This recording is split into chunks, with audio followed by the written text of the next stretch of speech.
तो हमने देखा कि मॉडर्न इंडिया में हम क्या क्या देखेंगे, वो सारी चीज़ें हमने ब्रीफ डिस्कशन में देख लिया था। अब बात आती है कि भारत में यूरोपियनों का आगमन।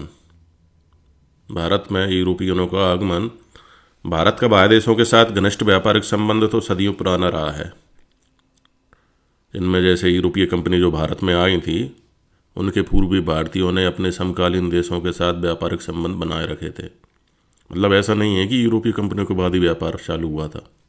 व्यापार तो हमारा बहुत पहले से चल रहा था उनके साथ। मुग़लों के समय भी चलता था, और एंशियंट इंडिया में हड़प्पा सभ्यता, सिंध सभ्यता, सभी समय पे वर्ल्ड के साथ हमारा व्यापार रहा है।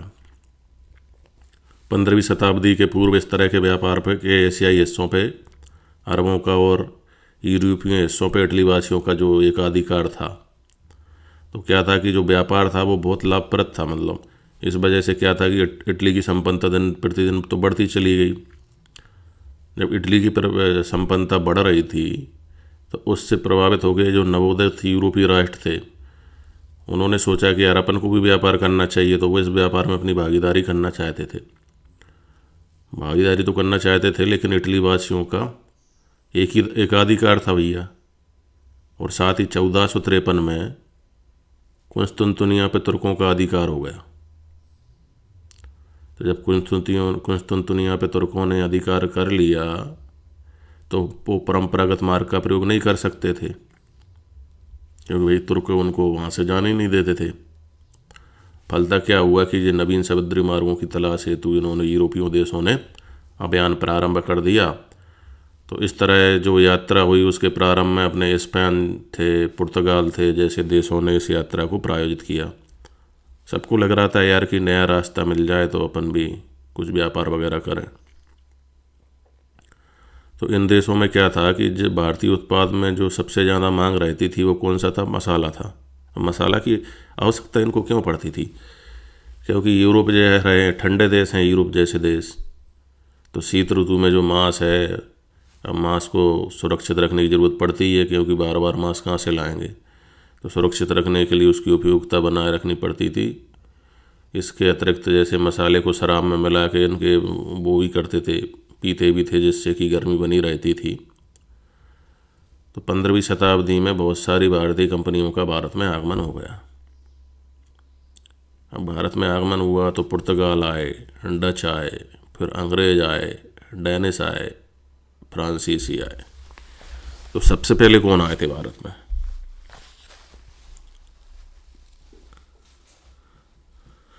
तो पृष्ठभूमि अपन अगर देखें तो 15वीं-16वीं शताब्दी में जैसे पुर्तगाल, डच, अंग्रेज, फ्रांस ने भारत में व्यापारिक हित के उद्देश्य से ये आए। इनका उद्देश्य था कि मसाला, कपड़ा, रेशम और कीमती धातुएं खरीदना इनका उद्देश्य था। क्या क्या मसाला लेने आते थे?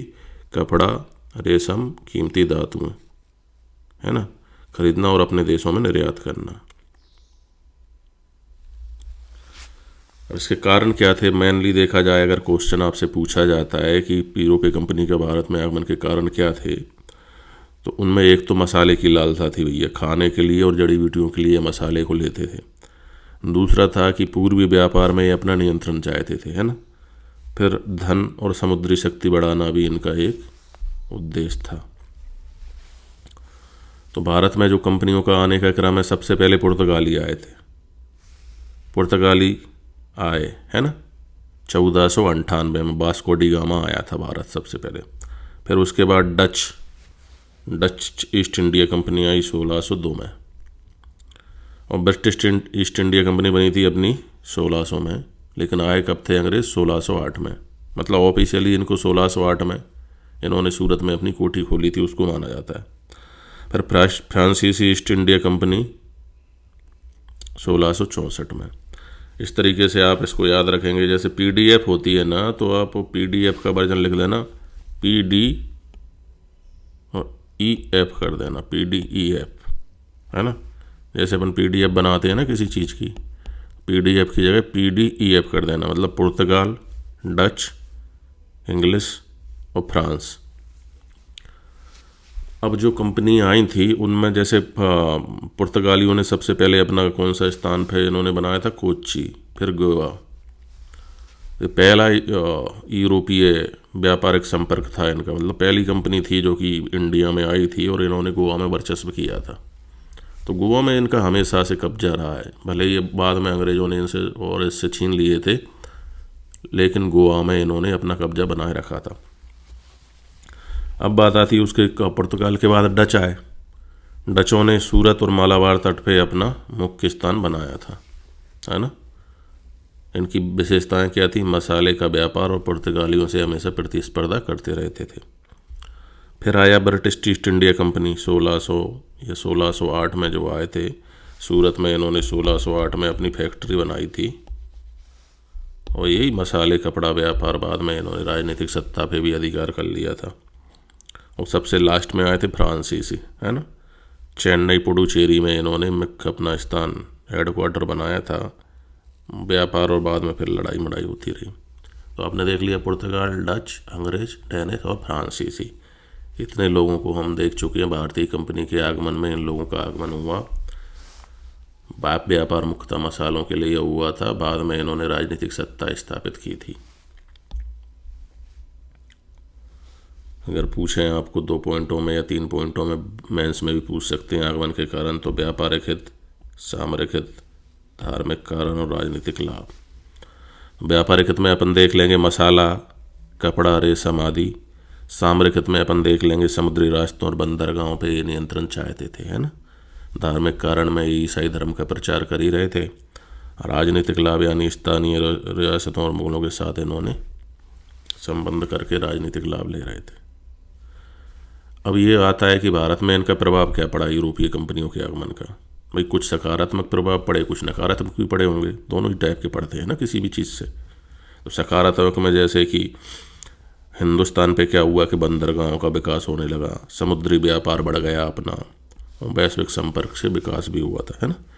आर्थिक नकारात्मक क्या है भैया, भारत का सारा पैसा तो ये ले जाने लगे थे, तो आर्थिक शोषण हुआ। और अपनी जो कृषि थी, हस्तशिल्प उद्योग था, वो बहुत अच्छा चल रहा था, इनके आने से सब तबाह हो गया। फिर राजनीतिक अस्थिरता की भी स्थिति बन गई थी। सारांश में हम कह सकते हैं कि यूरोपीय कंपनियों का आगमन भारत में व्यापारिक हित से तो शुरू हुआ था, लेकिन धीरे धीरे उन्होंने राजनीतिक शक्ति भी हासिल कर ली और ब्रिटिश ईस्ट इंडिया कंपनी ने अंततः भारत पर शासन स्थापित कर लिया। तो ये कहानी थी भारत में यूरोपीय कंपनियों के आगमन की। आज इतना ही देखेंगे। अब हम अगले लेक्चर से इनको डिटेल में एक एक करके देखते जाएंगे कंपनियों को। तो आज इतना ही। आप चैनल को सब्सक्राइब करें, लाइक करें, जिससे कि आपको अच्छी नॉलेज मिलती रहे।